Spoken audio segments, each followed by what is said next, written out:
जी एक चीज और बता दीजिए, पूजा करते वक्त क्षमा प्रार्थना कितनी जरूरी होती है? बहुत जरूरी होती है। हर पूजा में। अपराध हो भवे, अरे हम क्या जाने पूजा का रहस्य। जिनको ब्रह्मा विष्णु और महेश नेति नेति कहते हैं, हाँ, कि न इति, उनके बारे में हम मानव, हाँ, पंच तत्व से ये शरीर निर्माण है, नासवान ये शरीर है, त्रिगुणात्मिका बुद्धि है, सतोगुण रजोगुण तमोगुण से युक्त ये बुद्धि है, माया मोह के अहंकार में हम फंसे हुए हैं। हम क्या जाने इनकी आराधना का क्या क्रम है। बिल्कुल। तो हमें तो मतलब कि अपराधम सहस्त्राणी क्रियंते अहर्निशम मया, हर समय अपराध हमसे होते रहते हैं। इसलिए क्षमा प्रार्थना तो जरूरी नहीं, महत जरूरी है। हर काम करने के बाद माँ कोई त्रुटि हुई हो तो क्षमा करना, बालक तुम्हारा हूं, इतना बोलना, इतना तो बोलना ही बनता है। माँ क्षमा करना। और जानती हो, जैसे लड़का पानी को मम्म कहता है तो माँ उसे पानी पिलाती है। लड़के की तोतली भाषा को अगर कोई न समझे घर में तो माँ समझती है।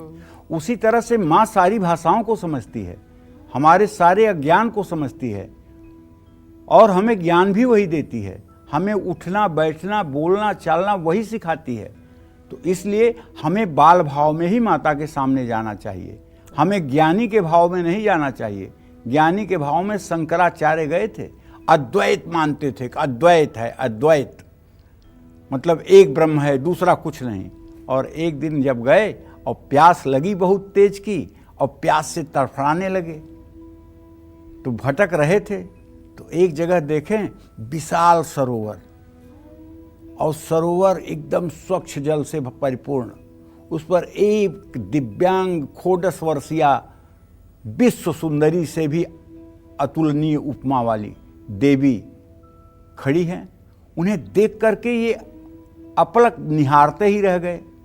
वहां पर लिखा है शंकराचार्य ने आनंद लहरी में, सौंदर्य लहरी में, मुखे ते तांबूलम नयन युगलेक जलकला ललाटे कश्मीरम बिलसति गले मौक्तिकलता स्फुरत कांची साटी पृथुकटि तटे हाटकमयीम भजामि त्वाम गौरी नगपति किशोरीम अविरतम। 3 लाइन बोलने के बाद उनको समझ में आ गया, भजामि त्वाम गौरी, हे पार्वती, हे हिमालय की पुत्री, हे आदिशक्ति, मैं आपको प्रणाम करता हूँ। वहीं उनका अद्वैत ढह जाता है और द्वैत का वहीं से सृजन हो जाता है। उन्हें पता लग जाता है ब्रह्म के अलावा शक्ति भी है, ब्रह्म के अलावा शक्ति भी है, तभी इस सृष्टि का संचालन होता है। उन्हें ज्ञान दे दिया माता ने अपने एक स्वरूप की झलक देकर, और माता के स्वरूप का दर्शन करते ही उनकी प्यास बुझ गई।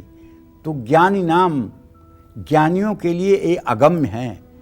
कोई ज्ञान के द्वारा इनको नहीं प्राप्त कर सकता, भाव के द्वारा ये प्राप्त हो सकती हैं। भाव है तो माता आपके साथ है, भाव है तो प्रतिपल आपके साथ है, भाव नहीं है तो आप पढ़ते रह जाइए संस्कृत के श्लोक, करते रह जाइए माला, कोई फर्क नहीं पड़ता है। जय मां विंध्यवासिनी।